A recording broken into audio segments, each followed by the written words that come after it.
You are sitting in a parking garage at 9 p.m., engine off, hands on the wheel. You got a 61 on the exam. You don't move for 18 minutes. Your phone lights up twice. You don't look at it. 3 months ago, you told everyone. You said it at Thanksgiving dinner between the turkey and the pie, while your uncle nodded like he already knew. You wrote it on your college application in the essay they said should reveal something true about you. You said it to the girl at the party who asked what your major was, and the way you said it, the steadiness of it, made her look at you differently. You are going to be a doctor. You have never been more certain of anything. You have never touched a patient. You have never held a scalpel. You have never watched a monitor flatline or stood in a room where someone just stopped. But you said it. You said it enough times that it stopped being a goal and became an identity. And now you are sitting in a parking garage with a 61 on an exam, and the identity doesn't fit the way it did 3 months ago. The curve saves you, barely. You volunteer at the hospital because your advisor says medical schools want clinical hours. They give you a lanyard with a badge in large red letters. It doesn't say who you are. It says who you aren't. You refill water pitchers. You push wheelchairs down hallways that smell like antiseptic and something underneath antiseptic that you can't name. You deliver flowers to rooms where people are dying, and you smile because nobody taught you what else to do.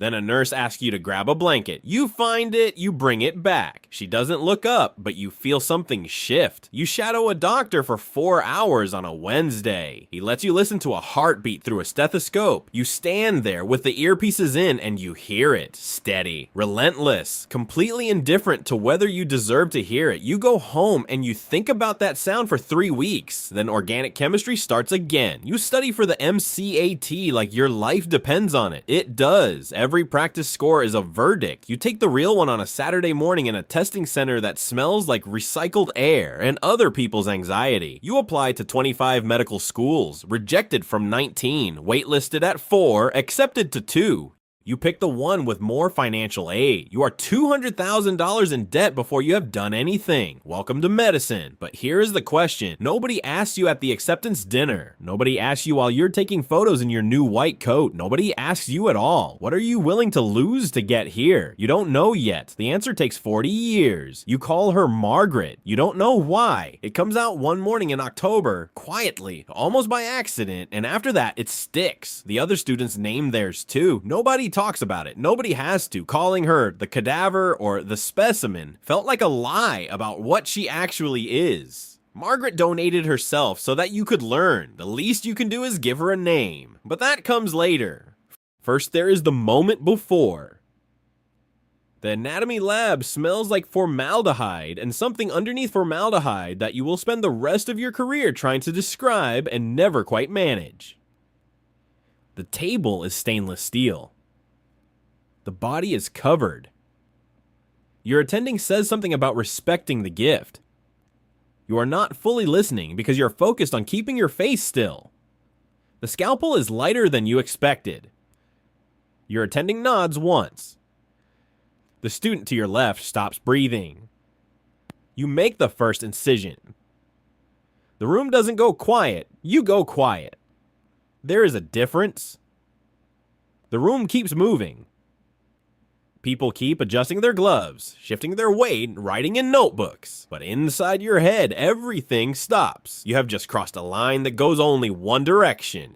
You spend 4 months with Margaret. You learn the architecture of a human being from the inside out. Every nerve, every vessel, every layer of tissue that holds a person together. You learn it from her specifically, not from a diagram, not from a textbook illustration, from her hands and her thoracic cavity, and the specific way her anatomy differs slightly from what the textbook predicted, because every body is different, because every person is different. Even after, you wash your hands 3 times after the first lab, not because they're dirty, because you don't know what else to do with them. The first 2 years are this: classrooms and cadavers, and a volume of information that does not seem physically possible for a human brain to hold. Pathology, pharmacology, microbiology. You learn how the body works, and then immediately, systematically, you learn every single way it can fail. By the end of year 2, you can name every way a person can die. You cannot yet do anything to stop most of them. That changes in year 3. They hand you a short white coat, a stethoscope you barely know how to use, and they put you inside an actual hospital with actual patients and tell you to follow along. What happens next is not following along. What you don't know yet is that 15 years from now, in the middle of your first solo surgery, your hands will be completely steady, and you will think of Margaret, and you will understand finally what she gave you. Every hospital in the country gets a little more dangerous on July 1st. Nobody advertises this.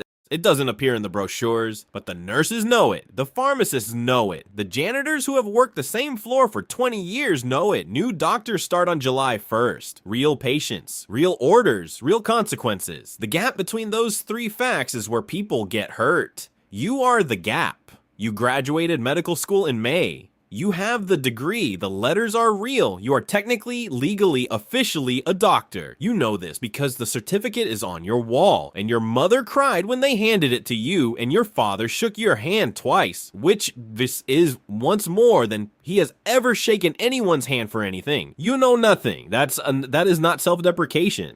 That is the universal experience of every intern who has ever walked through a hospital entrance on July 1st with a badge that says MD and hands that are not yet sure what to do with that fact. You work 80 hours a week. That is the legal limit. Everyone pretends it is enforced. Some weeks it is closer to 90. You take 28-hour calls where you're in the hospital overnight and expected to function the following day. The call room smells like someone else's exhaustion. There is a dent in the pillow from whoever slept there before you. You fit your head into it because you do not have the energy to find a better position. Your pager goes off 14 minutes after you close your eyes. You are upright and moving before you are fully conscious. This is not an exaggeration. Your body learns to do this before your mind agrees to. You write orders, you draw blood, you put in IVs when the nurses are too busy, you present patients on morning rounds in front of the attending and the senior residents, and you try not to stumble over lab values you memorized 4 hours ago in a call room that smelled like someone else's exhaustion. At 4:17 a.m. on a Tuesday, you are standing in a hallway and you cannot remember if you already gave the patient in room 6 their medication or if you only thought about giving it. You stand there for 11 seconds, then you go check. It takes 4 minutes. The medication had not been given. You give it, you document it, you keep moving. Those 4 minutes are the most important thing you do all year, not the diagnosis you got right, not the procedure you performed. Those 4 minutes standing in a hallway at 4 a.m. choosing to check instead of assume. That is intern year. That is the whole lesson compressed into one moment in a fluorescent lit corridor while the rest of the hospital sleeps. You get things wrong. You order the wrong test. A senior resident pulls you aside and corrects you quietly, and you want to disappear into the linoleum. You go home after a 14-hour shift and eat cereal standing over the sink because sitting down feels like surrendering to how tired you are. Then your phone buzzes. A text from a patient's daughter. She says you were kind to her mother. She says, "Thank you." You put the cereal down. You go to bed. You wake up and do it again. You survive intern year. Most people do. But surviving and being okay are not the same thing, and at no point does anyone stop to check which one you are. The man in bay 7 has abdominal pain. You run the differential in your head before you even pull the curtain back. Ulcer, most likely. Could be gastritis. You order the tests. You shake his hand. He has a firm handshake, the kind that says, "I take care of myself." He asks you if you think it's serious. You tell him you'll figure it out. He nods like that's enough. You figure it out. Pancreatic cancer, stage 4. You find out on a Tuesday morning, 6 weeks later, standing in the break room, holding a cup of coffee you never drink. He is dead by the time the cup goes cold. You were the first doctor he spoke to that day. You were the one who said you'd figure it out. You figured it out. You wish you hadn't. You go to the bathroom after your shift. Not the one on your floor. The one on 3, the empty one. The one nobody uses. You sit in the stall and press the heels of your hands into your eyes until you see light. Then you breathe. Then you wash your hands. Then you walk back out because there is always a next patient and the next patient needs you present, not broken. This is what they don't teach you in medical school. Not how to carry a death, how to carry it and keep walking. You are a resident now. Second year, then third, then however many your specialty requires. Surgical residents do 5 to 7. Internal medicine does 3. The years begin to compress. The hospital becomes the fixed point around which everything else orbits. You know, which vending machine still has food at 2 a.m. You know, which attending will teach you something, and which one will only perform teaching in front of an audience. You know, the specific silence of a floor at 3 a.m. and what it means when that silence breaks. You start making real decisions, not orders someone else approves. Actual clinical judgments about actual human beings. A patient comes in with chest pain and you run the differential and you order the test and you read the results and you decide. Heart attack or panic attack. You are right most of the time. Wrong, just enough to keep you humble. The weight of that never disappears. You just learn to distribute it differently across your body so it doesn't show. You teach the interns now. You see yourself in their faces. That specific expression, that is equal parts terror and determination. You try to be the kind of senior resident you needed and didn't always have. Patient, clear, willing to explain something twice without making someone feel stupid for needing it twice. Some of them will be extraordinary doctors. Some of them are already struggling and you can see it in the way they hold their pens too tight, in the half-second delay before they answer a question, in the way they laugh just slightly too hard at things that aren't funny because they need the release. You pull one of them into the hallway. Not a conference room, the hallway, because conference rooms feel like consequences. You ask if she's okay. She says yes.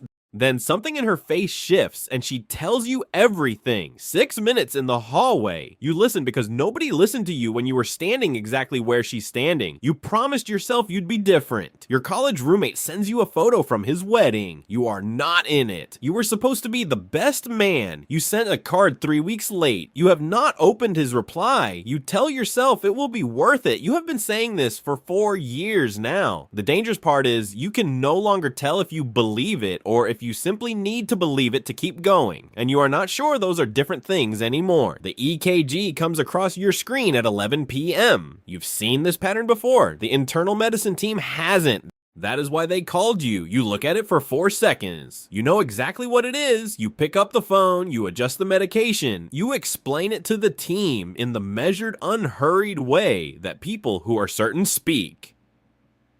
The resident on the other end says, "Thank you." You hang up. You sit for a moment in the quiet of the fellow's workroom and you think, I knew that. I knew it immediately. I knew it before I finished looking. Competence is a strange feeling after a decade of feeling lost. You don't celebrate it. There is no ceremony. You just sit there at 11 p.m. in an empty workroom and notice, almost clinically, that the panic that used to live behind your sternum during every difficult case is quieter now. Not gone, quieter. You have learned enough to know that the day it disappears entirely is the day you become dangerous. You are a fellow now. 1 to 3 more years of specialized training in the narrow slice of medicine you have decided to devote your life to. Cardiology, oncology, gastroenterology, neonatal intensive care. You chose yours and you are very good at it, and you are the person they call when the general doctors don't know what to do.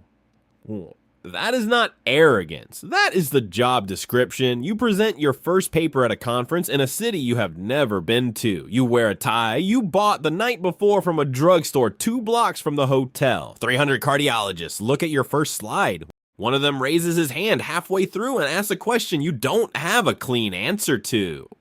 You say that's a direction for future research, and you mean it as a deflection, and somehow it lands like vision. He nods. You keep going. You are 32 years old. You have been in training since you were 18, 14 years. Your student loans have grown by $80,000 in interest alone since you started medical school. Your college roommate has a retirement account, a mortgage, 2 kids who call him dad on weekday mornings before school. You have a rented apartment, $280,000 in debt, and a very specific understanding of how how the electrical system of the human heart fails and how to stop it from failing. He has equity. You have expertise. Some nights those feel equal. Some nights they don't come close. They offer you an attending position in the spring. You read the contract twice. You sign it on a Wednesday afternoon at a desk that's not yet yours in an office that will be with a pen borrowed from the department coordinator. For the first time in 14 years, training is over. You don't know yet what that means, but you are about to find out. 3:14 a.m. Your phone rings. The resident on the other end is calm. Too calm. The specific constructed calm of someone who is managing something that is not calm at all and is working very hard not to let that show in their voice. You are awake before she finishes the first sentence. I were already thinking before she finishes the second. You used to call someone when this happened.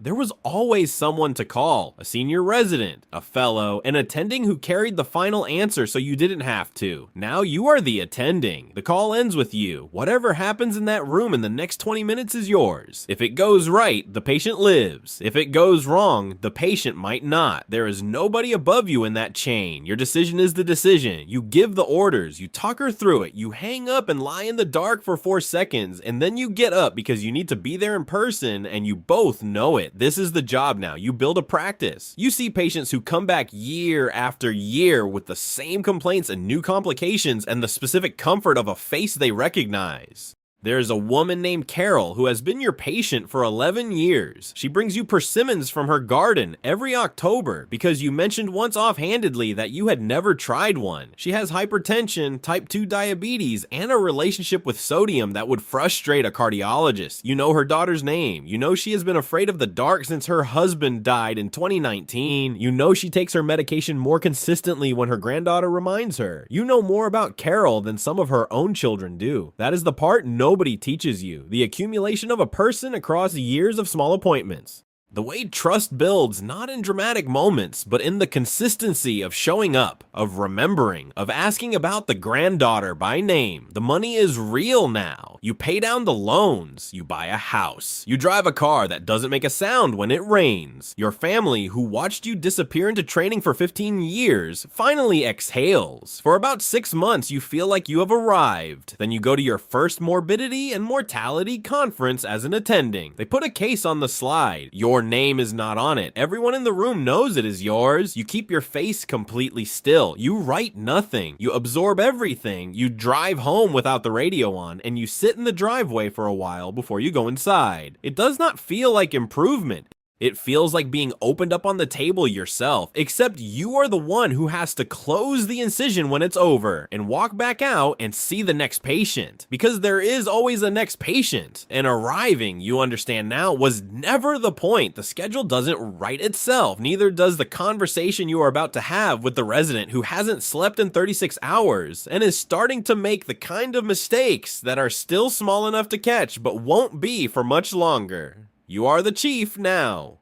Department head. The bridge between the attendings who expect results and the residents who are running on caffeine and conviction and not much else. Both sides think you work for them. Both sides are right. That is the geometry of this role, and there is no clean way to stand inside it. You pull the resident into the hallway, not your office, not a conference room, the hallway. Because conference rooms feel like consequences, and this is not a consequence. This is a check. You ask him if he's okay. He says yes. Immediately, the reflex answer, the one every resident gives before they've had time to consider the question. You wait. You have learned to wait. 3 seconds of silence does more than most follow-up questions. His face changes. He tells you he hasn't called his wife back in 4 days because he doesn't know what to say. He tells you he second-guessed a discharge last week, and the patient came back and was fine, but he hasn't stopped thinking about it. He tells you he doesn't know if he's good at this. You tell him that the second guessing means he's paying attention. You tell him that the residents who stop second guessing are the ones you worry about. You tell him to call his wife tonight, not tomorrow, tonight, even if he doesn't know what to say, because she is not waiting for the right words. She is waiting for his voice. He nods. You can't tell if it lands. You hope it does. You became a doctor to take care of patients. Nobody told you the job would eventually mean taking care of the people who take care of patients.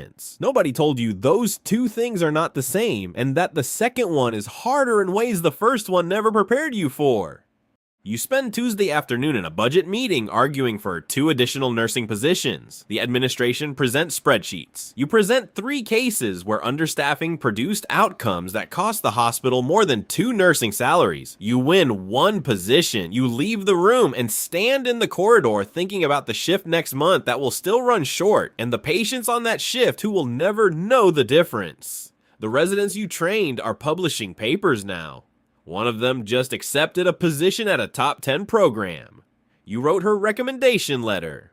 You are more proud of that than almost anything you have done in your own career. You are not sure what that means yet, but it feels like something important is shifting in what you understand the work to actually be. The lawyer asks you to explain your clinical reasoning again for the 4th time in different words. You explain it again. You use simpler language. The lawyer writes something down without looking up. You have been in this deposition for 3 hours. You were awake for 19 hours before it started. You were awake for 22 hours when you made the decision they are asking about. Nobody in this room mentions that part. It is not relevant to the case. It is the entire context of the case. These 2 facts exist simultaneously, and you have learned to sit inside that contradiction without letting it show on your face. You are the chief medical officer now, the highest ranking physician in the hospital. Every clinical decision, every protocol, every policy that governs how medicine is practiced inside these walls moves through your office. You report to the CEO and the board. You sit in rooms with lawyers and accountants and administrators who have never touched a patient, and you translate medicine into business, urgency into budget lines, human cost into quarterly metrics. You have become fluent in both languages. You are never fully comfortable in either. You oversee hundreds of physicians. You set standards. You review outcomes. You investigate when something goes wrong. When a surgeon operates on the wrong site, you lead the inquiry. When a doctor in your system is impaired, burned out, or becoming dangerous, you are the one who has the conversation. You sit across from a colleague, sometimes a friend, and you tell them they cannot practice anymore. You have had that conversation 11 times. It never gets easier. You stopped expecting it to. There was a night during the pandemic when you had 3 patients who needed ventilators and 2 machines. You made a decision. You used the protocol. The protocol was correct. Correct is not the same as okay. You carry the face of the patient who did not get the machine. Not as guilt. You worked through the guilt in the months after, carefully, with someone who helped you understand the difference between a wrong decision and an impossible one. What you carry now is different. It is weight, permanent ballast, the thing that ensures you never make that kind of decision quickly, never make it lightly, never make it without understanding exactly what it costs. This was not a hospital administrator making a cold calculation. This was a physician doing the worst math in medicine. Once a week, you see patients. Thursday afternoons, you put on your white coat and you sit across from someone who is scared and you listen. You ask questions. You remember details from their last visit. For 3 hours on Thursday afternoons, you are just a doctor, and nothing about that feels small. Then you go back upstairs. There are 41 emails. 3 are marked urgent. One of them is about the deposition. You open that one last. You are deciding whether to close a hospital, not restructure, not reduce services, close. The rural facility 40 miles east has been operating at a loss for 3 consecutive years.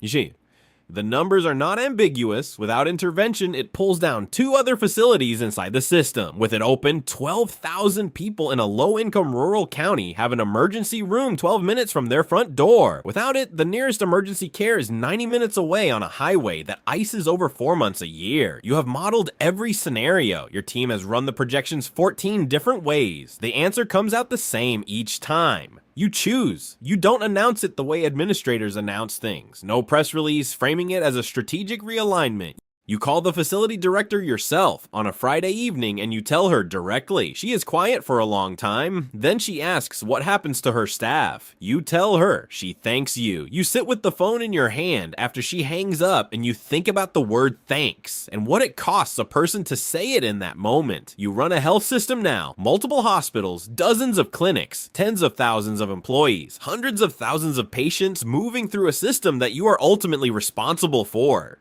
The decisions you make affect people you will never meet, in rooms you will never enter, on nights when you are asleep and the system is still running without you. You testify before committees, you give interviews, You attend fundraising galas where donors in tuxedos write checks that build wings named after themselves. You shake their hands and thank them. And standing there in a room full of expensive suits, you think about the nurse on the night shift who hasn't had a raise in 3 years. You think about the resident sleeping in a call room right now who won't go home until tomorrow afternoon. You think about the gap between the people who fund medicine and the people who practice it at 3 a.m. and you wonder, not for the first time, if that gap is structural or if it is a choice. You are 58 years old. You have been in medicine for nearly 40 years. Your knees ache from decades of standing in operating rooms. Your reading glasses are no longer optional. Your hands, the hands that trembled holding a scalpel for the first time in a lab that smelled like formaldehyde and something underneath formaldehyde, are steady now. Tired, but steady. The diseases haven't changed. Cancer is still cancer. Sepsis kills the same way it killed in 1985. Heart failure progresses the same. What has changed is everything surrounding the disease. The documentation, the prior authorizations, the 15-minute appointment slots for conversations that require 45. The patient still need what they have always needed. Someone to listen. Someone who knows what they are doing. Someone who is not too burned out to do it well. Somewhere in this system right now, a resident is on hour 22 of a shift. A nurse hasn't sat down in 6 hours.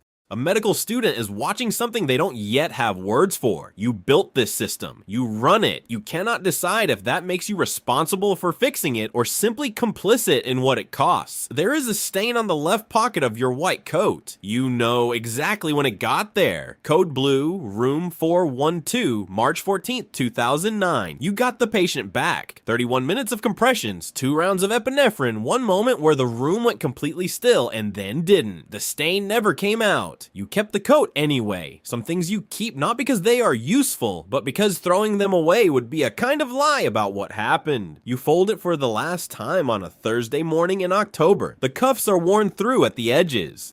There are 4 stains you can account for and 2 you cannot. It has been dry cleaned 27 times. It has been in rooms where people were dying, in rooms where people were being born, in rooms where the difference between those 2 outcomes was a decision made in under 60 seconds by someone who trained for 20 years to be ready for that one moment. The coat absorbed all of it. It doesn't look like much hanging on the back of a door. It is the heaviest thing you own. There is a dinner in your honor. Colleagues give speeches. Former residents you trained, now attending physicians themselves, fly in from across the country. They tell stories about you. The time you stayed 36 hours straight to see a patient through a crisis nobody else believed was survivable. The time you corrected a resident in front of the team and then found her an hour later and apologized and sat with her in the cafeteria until she believed you meant it. The time you diagnosed something 3 other physicians had missed and a person went home to their family who would otherwise have gone home in a different way entirely. They call you a mentor. They call you the reason they stayed in medicine when they were ready to leave it. You didn't know you had that effect. You never do while it's happening. That is the nature of it. The influence moves sideways, quietly, through hallway conversations and small corrections, and the specific way you asked questions that made people feel like thinking rather than failing.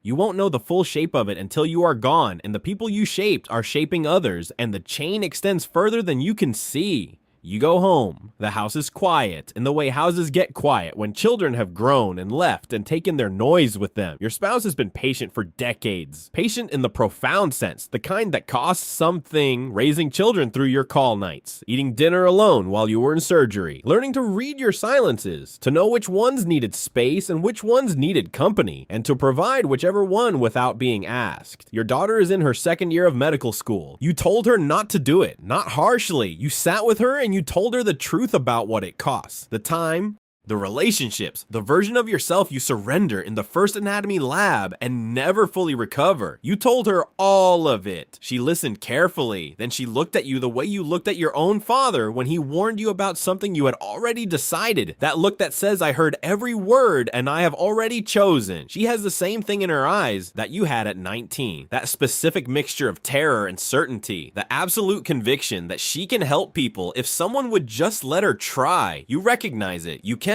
protect her from what is coming. The exhaustion that becomes structural, woven into how she moves through the world, the patients she will carry home, the ones she saves and the ones she doesn't, and the long education in learning the difference between those 2 categories and what each one requires of her.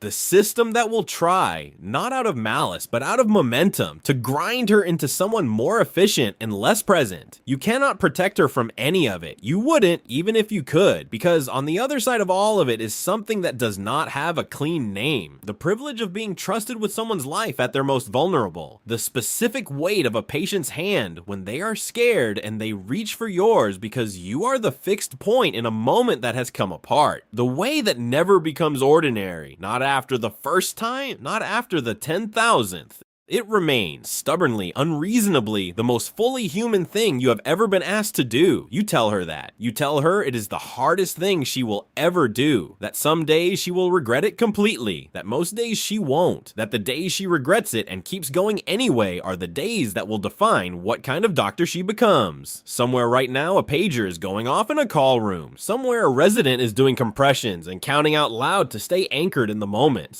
Somewhere a medical student is standing in a corner, watching someone die for the first time, not knowing where to put their hands, not knowing yet that this moment will live in her for the rest of her career, that she will think of it in the middle of surgeries, and on quiet Tuesday mornings, and at the exact moment she needs to remember why she started. They don't know your name, they don't know this story, but they are standing exactly where you stood. And the coat gets passed on, it always does. That is why the white coat is never really retired. It is just waiting for someone else's hands.